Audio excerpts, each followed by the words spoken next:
Assalamualaikum warahmatullahi wabarakatuh. Ibu dan bapak guru hebat, kembali lagi di Elzava Studio, konten P5, aksi nyata dan PMM tentunya. Dan kali ini menjawab dari beberapa komentar, beberapa permintaan dari teman-teman yang pengen tahu tentang apa itu umpan balik atau feedback dan bagaimana contoh-contohnya serta cara membuatnya. Oke, langsung saja kita ke videonya.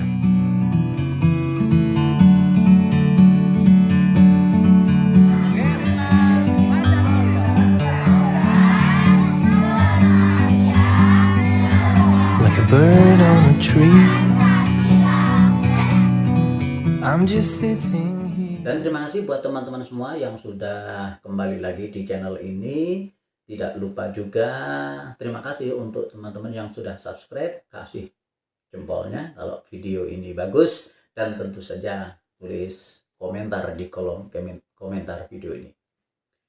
Jadi yang dimaksud dengan umpan balik atau feedback, ini menurut Google ya tentunya. Umpan balik atau feedback adalah tanggapan yang disampaikan oleh komunikan atau penerima pesan ketika seorang komunikator pemberi pesan menyampaikan pesannya. Nah, ini secara umum ya teman-teman. Yang dimaksud komunikan di sini bisa siswa, bisa teman sejawat, bisa peserta KKG, bisa orang tua.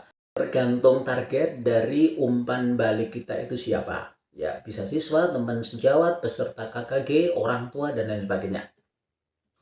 Kemudian bagaimana cara membuatnya itu kan. Nah, kita lihat dulu yang sudah kita ambil dari perpustakaan belajar dan itu ada di PMM teman-teman ya. Jadi ketika kita masuk di aksi nyata dan ada umpan baliknya udah ditawarkan, bisa klik aja di perpustakaan belajar. Isinya seperti ini teman-teman.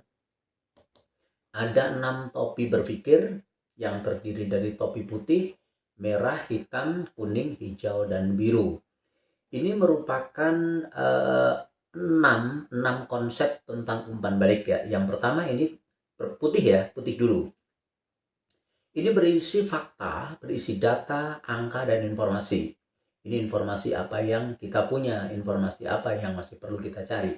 Kemudian merah berisi emosi atau perasaan dan intuisi. Bagaimana perasaan saya terhadap hal ini ya.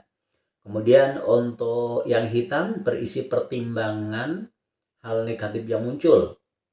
Untuk topi kuning berisi pertimbangan hal positif yang muncul. Kemudian yang hijau adalah berisi pertimbangan hal kreatif yang bisa muncul. Dan yang topi biru berisi kesimpulan dari semua pertimbangan. Kemudian ada metode know. Know, wonder, learn, chat. Ini ya. Jadi Anda dapat menggunakan metode ini untuk memfasilitasi refleksi sekaligus mengkonfirmasi pemahaman audien Anda. Manfaatkan papan tulis dan lain sebagainya. Teman-teman semua bisa ambil di perpustakaan belajar. Dari nomor 1, angka 1, I know. Kami mengetahui. Yang kedua, I wonder. Kami bertanya-tanya. Kemudian confirmate, terkonfirmasi. Kemudian miskonsepsi selama ini, dan island saya belajar. Kemudian metode berikutnya adalah metode level of reflection, yaitu saya telah menyelesaikan. Yang kedua, understand, hal penting tentang apa yang saya lakukan. Yang ketiga, apply atau menerapkan, saya bisa menerapkan ini di titik-titik.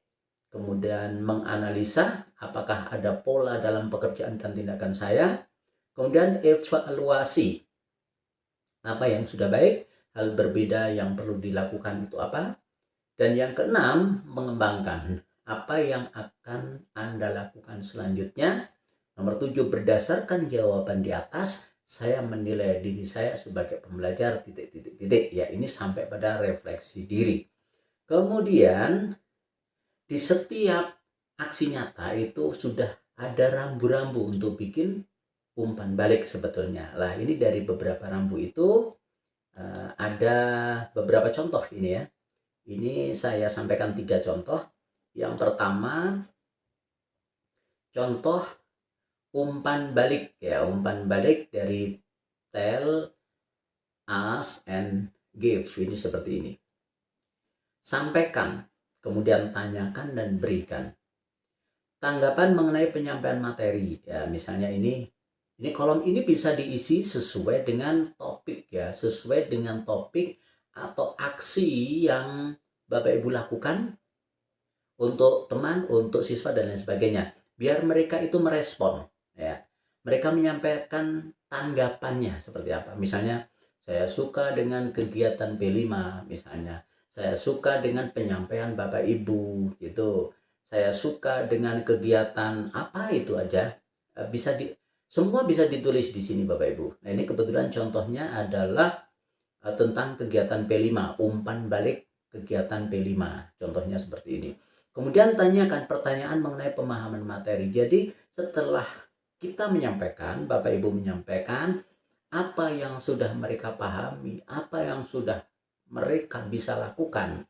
Saya memahami bahwa kegiatan ini sangat bermanfaat. Kegiatan ini banyak memberikan pengalaman baru. Saya dapat memahami mengenai pemanfaatan bungkus plastik yang sudah tidak terpakai. Saya memahami kegiatan P5 menyenangkan. Nah, ini siswa-siswi kita disuruh menuliskan apa yang sudah mereka pahami, apa yang sudah mereka dapatkan, apa yang mereka bisa lakukan. Nah, diberikan ini give, ini berisi saran, masukan, ide dari komunikan atau dari audien kita. Saya ingin kegiatan P5 lebih banyak di luar kelas. Nah, saya punya ide membuat pot yang bagus. Saya punya ide membuat bunga dari aqua bekas. Nah, semuanya ini adalah saran dari siswa kita, dari teman kita, dari peserta KKG, peserta forum yang kebetulan kita menyampaikan materinya. Ini adalah contoh pertama dari umpan balik. Ini kebetulan saya ambil dari proyek penguatan profil pelajar Pancasila atau P5. Kemudian contoh yang kedua, ini adalah umpan balik ketika membuat kesepakatan atau perjanjian kelas, kesepakatan atau keyakinan kelas, maaf ya, kesepakatan atau keyakinan kelas. Umpan balik kesepakatan kelas 3A, nama ditulis di sini. Kemudian, nah ini responnya, karena di kelas 3 itu kan membuat kalimat juga masih sangat sulit ya. Jadi saya anak-anak bisa nyintang ya atau nyilang. Menurut saya kelas saya saat ini bagaimana, ini berarti kan mereka ya, perasaan mereka sangat tidak nyaman, tidak tahu, nyaman, sangat nyaman. Mereka pilih salah satu aja. Kemudian kelas impian saya. Nah, kelas impian menurut mereka, menurut anak-anak itu kayak apa? Ya, di sini biar ditulis. Ya, terserah aja. Ada bahasa yang positif, ada yang negatif, ada yang amburadul. Pokoknya apapun lah, seaneh apapun, seunik apapun, silahkan aja ditulis di sini. Nah, setelah itu saya pingin kelas saya ditambah. Nah, ditambah apa misalnya? Kurang hiasan, kurang jam dinding, kegiatan kurang menarik, kurang sudut baca dan lain sebagainya, biar ditulis di sini. Ini contoh umpan balik yang kedua. Kemudian umpan balik yang ketiga, saya ambilkan dari umpan balik segitiga restitusi. Ya. Ketika gurumu mengajak berbicara tentang pelanggaranmu, satu, apakah guru menenangkan perasaanmu? Nah, ini bisa ditulis ya, tidak, atau ragu-ragu, ya terserah itu. Yang penting kita arahkan bahwa ketika ada pertanyaan seperti ini, anak-anak menjawab. Apakah gurumu menggunakan kata-kata kalimat yang baik? Ya, tidak. Apakah guru memahami alasan kamu melakukan pelanggaran itu? Apakah guru membuatmu sadar dan menghubungkan dengan keyakinan kelas? Apakah guru membantu menemukan solusi permasalahanmu? Apakah menurut kamu gurumu sudah memberikan solusi terbaik? Semuanya bisa dijawab di sini. Dan dari 3 contoh umpan balik itu, paling tidak kita sudah punya simpulan dan kita bisa membuat refleksi untuk diri kita sendiri. Saya yakin Bapak Ibu guru hebat bisa membuat refleksi atau feedback yang lebih bagus dari ini. Selamat untuk beraksi nyata. Assalamualaikum warahmatullahi wabarakatuh.